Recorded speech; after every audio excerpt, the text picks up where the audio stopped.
창세기 17장 1절 한 목소리로 읽겠습니다. 아브람이 99세 때에 여호와께서 아브람에게 나타나서 그에게 이르시되 나는 전능한 하나님이라 너는 내 앞에서 행하여 완전하라. 아멘. 하나님의 약속을 신뢰하지 못한 아브람은 하갈과 동침하여 아들을 낳으라는 사례의 제안을 받아들였고 그 결과 집안에는 분란이 일어났습니다. 그러나 아브람은 그 일을 해결할 의지를 보이지 않았고 그 결과 임신한 하갈이 사례의 학대를 견디다 못해 도망쳐야 하는 일이 일어나게 되죠. 이 일을 수습한 것은 하나님이셨습니다. 하나님은 절망 속에서 도망치고 있는 하갈을 찾아가셔서 위로하시고 그녀에게 태어날 아이를 통해 민족을 이루겠다라는 약속을 주시면서 아브라함의 집으로 돌아가라고 말씀하십니다. 그렇게 하갈은 하나님이 자신을 아시고 살피신다는 사실에 감사하며 아브라함의 집으로 돌아갔고 얼마 뒤 아들을 낳았습니다. 아마도 이후로 하갈은 적어도 학대를 당하지는 않았을 겁니다. 아브라함이 그녀가 받았다는 약속과 자신이 받은 약속을 동일시했을 가능성이 높기 때문입니다. 그래서 얼마 뒤 아들이 태어나자 아브라함은 아들의 이름을 이스마엘로 짓는 거죠. 아브라함이 하갈의 말을 믿었다는 증거입니다. 이스마엘이 태어나던 해 아브라함의 나이는 86세였다고 성경은 기록합니다. 그리고 아브라함이 99세가 되던 해 하나님께서 아브라함에게 나타나셔서 나는 전능한 하나님이라 너는 내 앞에서 행하여 완전하라 라고 말씀하시는 겁니다. 창세기 17장 1절입니다. 아브라함이 99세 때에 여호와께서 아브라함에게 나타나서 그에게 이르시되 나는 전능한 하나님이라 너는 내 앞에서 행하여 완전하라. 하나님께서 이렇게 말씀하셨다라는 것은 무슨 의미겠습니까? 지금 아브라함이 하나님 앞에 완전하지 않다, 완전하게 행하고 있지 못하다라는 의미겠죠. 아브라함에게 문제가 있다는 겁니다. 어떤 문제겠습니까? 13년 동안이나 하나님께서 침묵하셨는데도 딱히 불편하지 않게 신경 쓰지 않고 살았다는 겁니다. 이스마엘이 태어난 것이 86세, 그리고 이제 하나님께서 말씀하시는 때가 99세입니다. 하나님이 13년이나 침묵하신 거죠. 아브라함에 대한 하나님의 침묵은 어떤 의미였겠습니까? 하나님의 약속을 신뢰하지 못하고 일을 저지른 아브라함을 향한 책망이 거의 확실하죠. 하나님 없이 하나님의 약속을 이루겠다고 일을 벌였으니 하나님의 간섭 없이 살아보라는 책망입니다. 그러면 그 13년 동안 아브라함은 어땠을까? 두렵고 불안했을까? 의아했을까? 아니면 아무렇지 않았을까? 생각해보면 제가 생각하기에는 아브라함은 좀 불안하고 좀 신경 쓰이기는 했겠지만 그렇다고 크게 불편해하지도 않으면서 살았을 가능성이 높아 보입니다. 왜냐하면 사람이 언제 하나님을 찾는지 생각해보면 알 수 있습니다. 사람이 언제 하나님을 찾습니까? 어려울 때 찾습니다. 결핍이 있어야 찾습니다. 아쉬운 게 있고 답답한 게 있어야 하나님 앞에 나옵니다. 아브람도 가나안에 들어온 초반에는 내내 제단을 쌓고 하나님의 이름을 불렀습니다. 미지의 영역에 대한 불안감이 높았기 때문입니다. 기근으로 애굽도 다녀오고 롯하고 헤어졌다가 또 롯을 구해오고 하는 동안에도 자식이 없다는 불안감이 늘 있었습니다.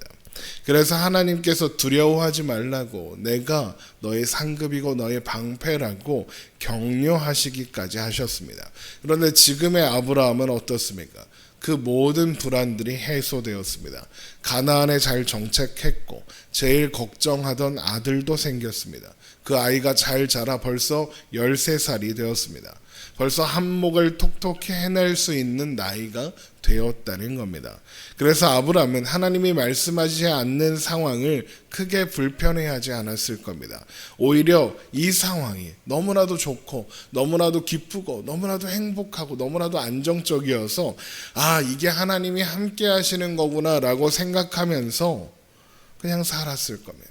그러면서 자기가 생각하기에 하나님이 기뻐하실 만한 일, 예를 들면 정기적으로 제단에 제사를 드리는 것 같은 일들을 하면서 그렇게 살았을 겁니다. 그러면서 자신은 여전히 하나님과 관계를 맺고 있고 하나님 안에서 살아가고 있다고 생각하며 살았겠죠. 그러나 하나님은 침묵하셨습니다.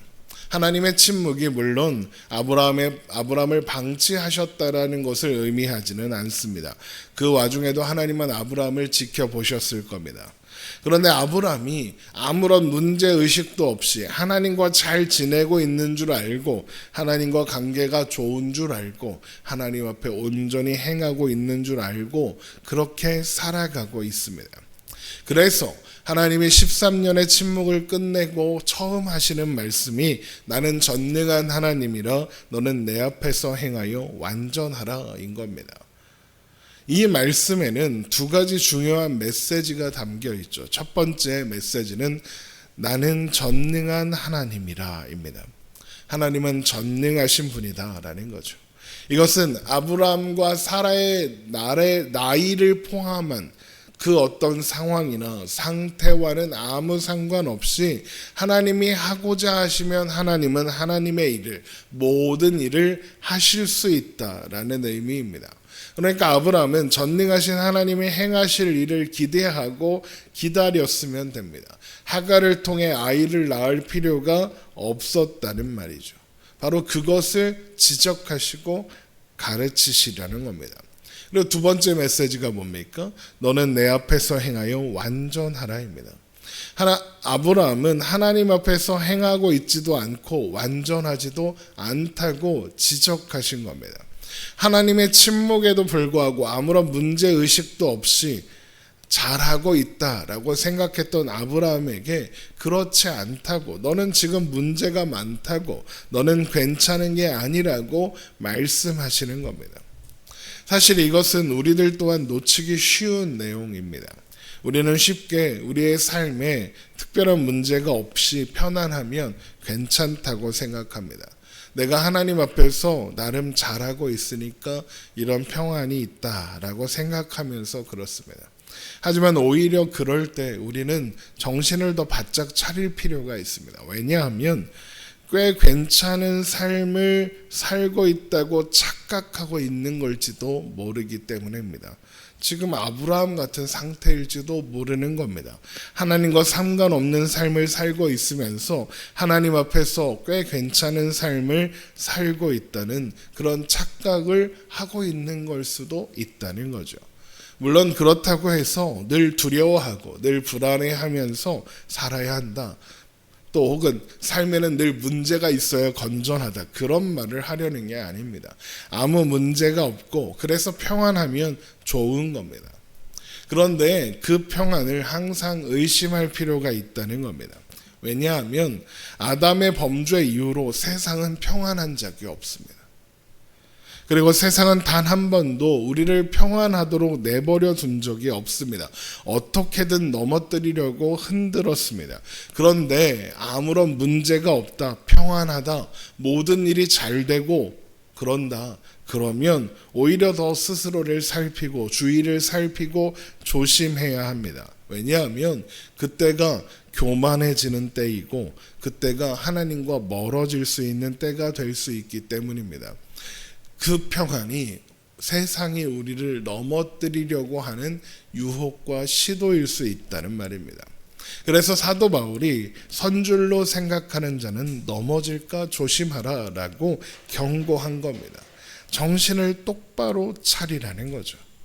그래서 이 말씀 앞에는 그 선줄로 생각하는 자는 넘어질까 조심하라라는 이 말씀 앞에는 우상 숭배하지 말자, 음행하지 말자, 하나님을 시험하지 말자, 원망하지 말자라고 해서 선줄로 생각하는, 그러니까 평안하다, 안전하다고 생각하는 사람들이 빠지기 쉬운 유혹을 경계하는 내용의 말씀이 나오고 있는 겁니다.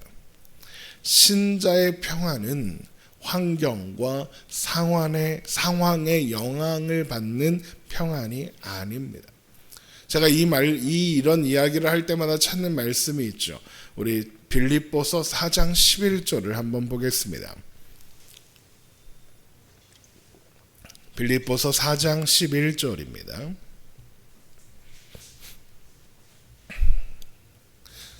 제가 좋아하는 말씀이면서 늘 깊이 묵상하는 말씀이죠. 빌립보서 4장 11절. 내가 궁핍함으로 말하는 것이 아니니라 어떠한 형편에든지 나는 자족하기를 배웠노니 나는 비천에 처할 줄도 알고 풍부에 처할 줄도 알아 모든 일 곧 배부름과 배고픔과 풍부와 궁핍에도 처할 줄 아는 일체의 비결을 배웠노라. 내게 능력 주시는 자 안에서 내가 모든 것을 할 수 있느니라. 신자의 만족과 기쁨, 평안은 환경에 따라 변하는 게 아니라는 겁니다. 살아가는 환경이나 상황이 좋든 나쁘든 부하든 가난하든 풍족하든 궁핍하든 상관없이 하나님 안에 있는 것으로 평안과 안식을 누릴 수 있다는 사실을 잊지 말아야 한다는 겁니다. 그래서 내게 능력 주시는 자 안에서 내가 모든 것을 할 수 있느니라 라는 결론으로 가는 겁니다. 상황이 어떠하든 상관없다는 겁니다.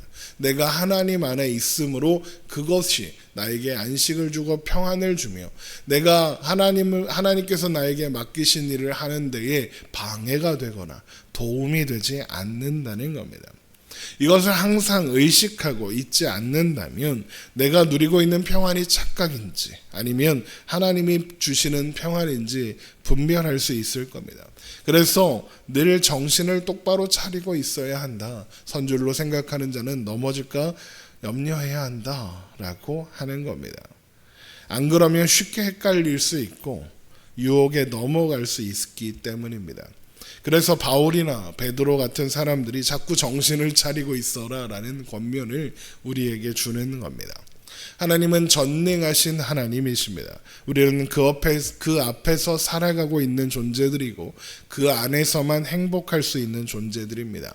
이것을 항상 기억하며 또한 정신을 똑바로 차리고 세상이 주는 헛된 평안에 속지 않으시기를, 그래서 하나님 안에서 주시는 평안을 누리며 하나님 앞에서만 살아가는 우리의 오늘이 되기를 주님의 이름으로 축원합니다. 기도하겠습니다.